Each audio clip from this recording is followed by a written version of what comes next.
Herbert Spencer, A History of Modern Philosophy. Book 18. Herbert Spencer, 1820 to 1903, was the son of a nonconformist country schoolmaster. Yuta was educated chiefly by his uncle Thomas, an evangelical clergyman of the Church of England. A radical reformer of the old school, Thomas Spencer seems to have indoctrinated his youthful charge with the germinal principles, afterwards generalized into a whole cosmic philosophy. He had a passion for justice realized under the form of liberty, individual responsibility, and self-help. In his opinion, until it was modified by private misfortunes, everything served everybody right, beginning as an economical.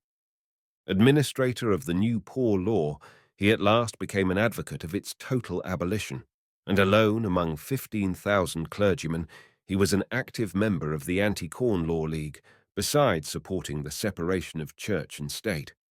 At 22, Herbert Spencer accepted and summed up this policy under the form of a general hostility to state interference with individual liberty, supporting it by a reference to the reign of natural law in all orders of existence.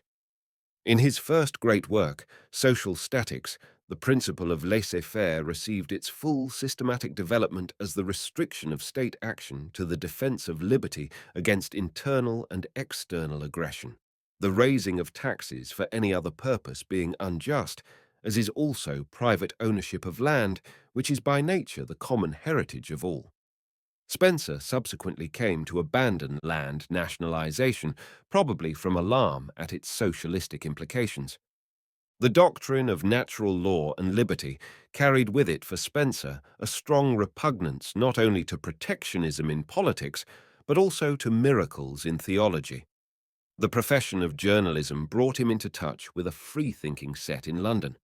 Whether under their influence, or Shelley's, or by some spontaneous process, his religious convictions evaporated by 28 into the agnosticism which thenceforth remained their permanent expression. There might or not be a first cause. If there was, we know nothing about it.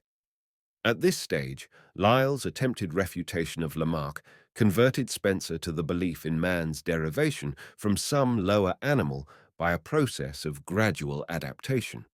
Thus, the scion of an educationalist family came to interpret the whole history of life on our planet as an educative process. It seemed, however, as if there was one fatal exception to the scheme of naturalistic optimism. The Reverend Thomas Malthus had originally published his essay on population, 1798, as a telling answer to the infidel Godwin's Political Justice, 1793, the bolder precursor of social statics. The argument was that the tendency of population to outrun the means of subsistence put human perfectibility out of the question. It had been suggested by the idealists, Mill among the number, that the difficulty might be obviated by habitual self-restraint on the part of married people. But Spencer, with great ingenuity, made the difficulty its own solution.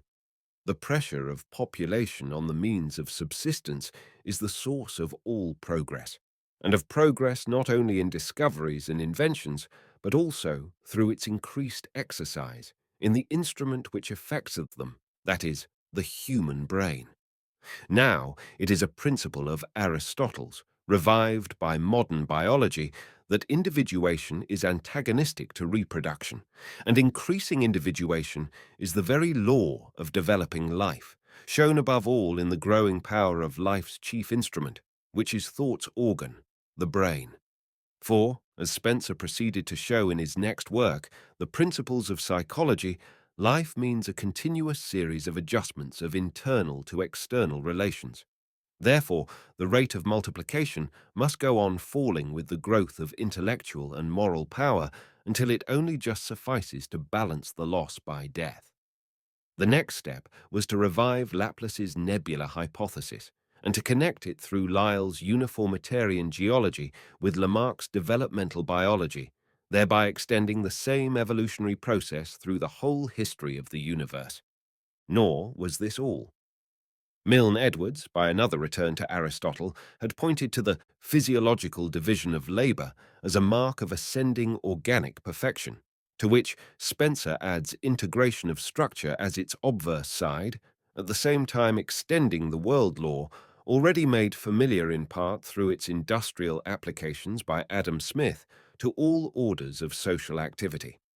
Finally, differentiation and integration were stretched back from living to lifeless matter, thus bringing astronomy and geology, which had already entered into the causal series of cosmic transformations, under one common law of evolution, while at the same time seeing it to be generally admitted that inorganic changes originated from the operation of purely mechanical forces. They suggested that mechanism, without teleology, could adequately explain organic evolution also. Finally came the great discovery of Darwin and Wallace, with its extension of Malthus's law to the whole world of living things. Spencer had just touched, without grasping, the same idea years before. He now gladly accepted natural selection as supplementing, without superseding, Lamarck's theory of spontaneous adaptation. To complete, even in outline, the vast sweep of his projected synthetic philosophy, two steps more remained for Spencer to take. The law of evolution had to be brought under the recently discovered law of the conservation of energy, or, as he called it, the persistence of force, and the whole of unified science had to be reconciled with religion. The first problem was solved by interpreting evolution as a redistribution of matter and motion, a process in which, of course, energy is neither lost nor gained.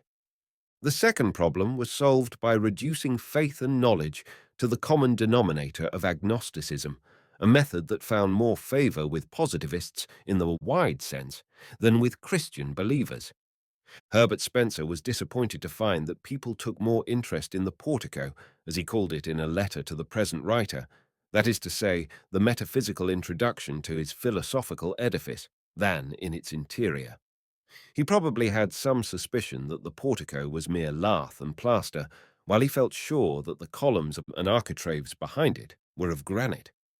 The public, however, besides their perennial interest in religion, might be excused for giving more attention to even a Baroque exterior with some novelty about it than to the formalized eclecticism of what stood behind it.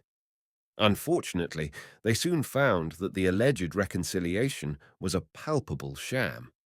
Religion is nothing if not a revelation, and an unknowable God is no God at all. Even the pretended proofs of that poor residual deity involved their author in the transparent self-contradiction of calling the universe the manifestation of an unknowable power.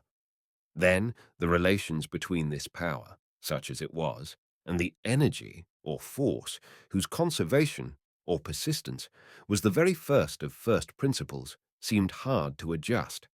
Either energy is created, or it is not.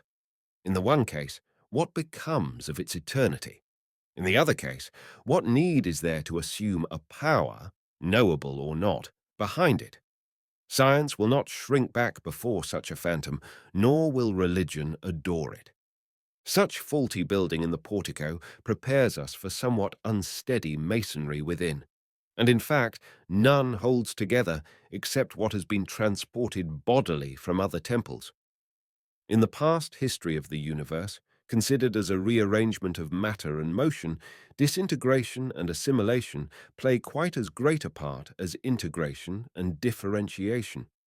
Such formulas have no advantage over the metaphysical systematization of Aristotle, and they give us as little power either to predict or to direct. Will war be abolished at some future time, or property equalized or abolished, or morality exalted, or religion superseded? Spencer was ready with his answer, but the law of evolution could not prove it true. Nevertheless, his name will long be associated with evolution as a worldwide process, though neither in the way of original discovery nor of complete generalization, and far less of successful application to modern problems, but rather of diffusion and popularization, even as other valuable ideas have been impressed on the public mind by other philosophies at a vast expense of ingenuity, knowledge, and labor, but not at greater expense than the eventual gain has been worth.